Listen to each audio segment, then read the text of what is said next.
अस्सलाम वालेकुम। उम्मीद है आप खैरियत से होंगे। आज का सबक दरख़्वास्त के मुतल्लिक़ है कि दरख़्वास्त किस तरह लिखते हैं।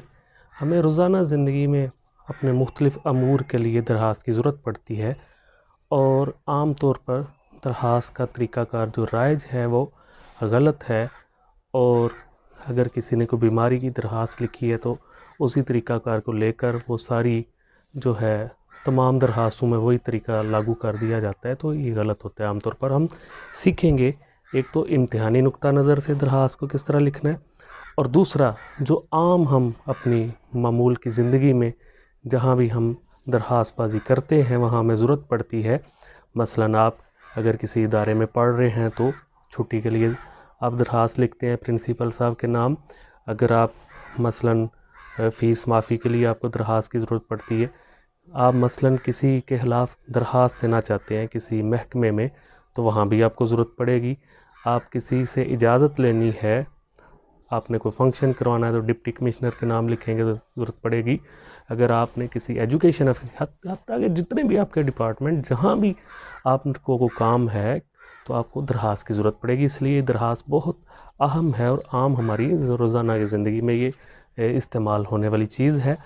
तो सबसे पहले तो हमने जिस बंदे को पुकारना है, जिसके नाम हमने लिखना है, जिससे इल्तमास करनी है, जिससे गुजारिश करनी है, उसको हम पुकारेंगे। तो वो हम मसलन हमने ये एक स्पेसिमन जो लिखा है कि दर्जा चहारम की नौकरी के लिए दरख़्वास्त डिप्टी कमिश्नर के नाम हम लिखी है मुलाज़मत के हसूल के लिए। तो उसको हम देखते हैं, ये एक तरीक़ाकार आपके सामने रखा है। मसलन आपने सबसे पहले लिखेंगे बेखिदमत, हमने लिखा है बेखिदमत जनाब डिप्टी कमिश्नर, और किस ज़िला के डिप्टी कमिश्नर है, वो ज़िला हमने लिखा गुजरात। और जनाब के बाद फिर साहब लगाने की आम तौर पर ज़रूरत नहीं होती, इतना ही काफ़ी है पुकारने के लिए। बड़े अदब के साथ हमको पुकारा गया है कि आपके नाम हम कौन सी अपनी गुजारिश करने जा रहे हैं। और फिर जो बहुत अहम चीज़ होती है दरख़्वास्त में, उन्वान होना चाहिए। आपका उन्वान क्या है दरख़्वास्त का, आपका मकसद क्या है, आपका मतमा जो कह लें कि बेलुबाब क्या है, आपका मुद्दा क्या है। तो मुद्दा हमने लिखा अर्ज़दाश्त बराए हसूल मुलाज़मत, के मुलाज़मत के हसूल के लिए दरख़्वास्त। आप इस तरह भी लिख सकते हैं दरख़्वास्त बराए हसूल मुलाज़मत, या आप इस तरह भी लिख सकते हैं मुलाज़मत हासिल करने के लिए दरख़्वास्त। इससे ये वाज़े हो जाता है कि पढ़ने वाला फ़ौरी समझ जाता है कि किस मेरी पढ़ने वाली चीज़ है या नहीं, मेरे मुतल्लिक़ है या नहीं है। तो वो देखेगा उन्वान को, सबसे पहले उन्वान दिखाया जाता है तो वो फिर आगे पढ़ेंगे बाकी। अगर उन्वान ही नहीं दिया गया तो आम तौर पर फिर दरख़्वास्तें भी वो रद्दी की टोकरी में चली जाती हैं कि कोई उन्वान नहीं है, पता नहीं क्या होगा, छोड़ेंगे।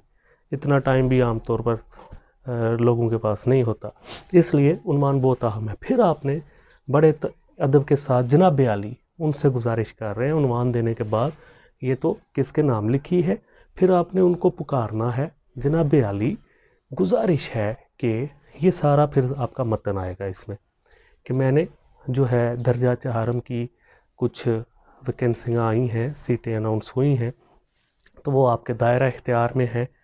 तो मैं जो माज़ूर कोटा के तहत आपसे दरख़्वास्त कर रहा हूँ, गुजारिश कर रहा हूँ कि मुझे दर्जा चहारम की मुलाज़मत अता की जाए, क्योंकि मैं पढ़ा लिखा भी हूँ और मेरी इतनी तालीम है और माज़ूर भी हूँ, पैदाइशी माज़ूर हूँ, इसलिए मैं ज़्यादा हक़दार हूँ, ज़रूरतमंद हूँ। मेहरबानी करके मेरी दरख़्वास्त को कबूल किया जाए और मुझे मुलाज़मत अता की जाए। जो आपकी एडवर्टीज़मेंट है उसमें वो सारा आपने हवाला देना होता है। और आखिर में आप दरख़्वास्त के बाईं तरफ आपने लिखना होता है दरख़्वास्त गुज़ार। आखिर में यहाँ ऐन नवाजिश होगी की ज़रूरत भी नहीं होती, शुक्रिया ही काफ़ी है बस। ये ज़्यादा जितनी काफ़ी होता है, अपने एक गुजारिश कर रहे हैं, दरख़्वास्त कर रहे हैं, आप किसी को उठा नहीं रहे, बल्कि टू दी पॉइंट बात करनी चाहिए, ज़्यादा उसकी लंबाई करने की ज़रूरत ही नहीं होती। अपने दरख़्वास्त गुज़ार, फिर दरख़्वास्त गुज़ार का जो नाम है, और फिर आखिर में जो उसका एड्रेस है, जो उसका पता है, जहाँ पोस्टल एड्रेस है जहाँ वो रहता है, और हो बहुत अच्छा हो कि आखिर में फ़ोन नंबर भी दे दिया जाए, और साथ दरख़्वास्त गुज़ार के जहाँ उसने नाम लिखा है उसके आगे दस्तखत भी ज़रूरी होते हैं। और दाईं तरफ आपने तारीख़ लिखनी होती है और तारीख़ दर्ज करनी होती है। ये इसका एक कह लें यूनिवर्सल जो राइज है उर्दू के अंदर, जो तरीक़ाकार, इस तरीक़ा के तहत आप तमाम दरखास्तें लिख सकते हैं। मसलन यहाँ आपने लिखना है बहिदमत जनाब प्रिंसिपल गवर्नमेंट कॉलेज, जो भी आपने लिखना है। आपका उन्वान क्या आ जाएगा, फिर उन्वान आपका आएगा जी दरखास्त बराए हसूल छुट्टी, ये लिख लें।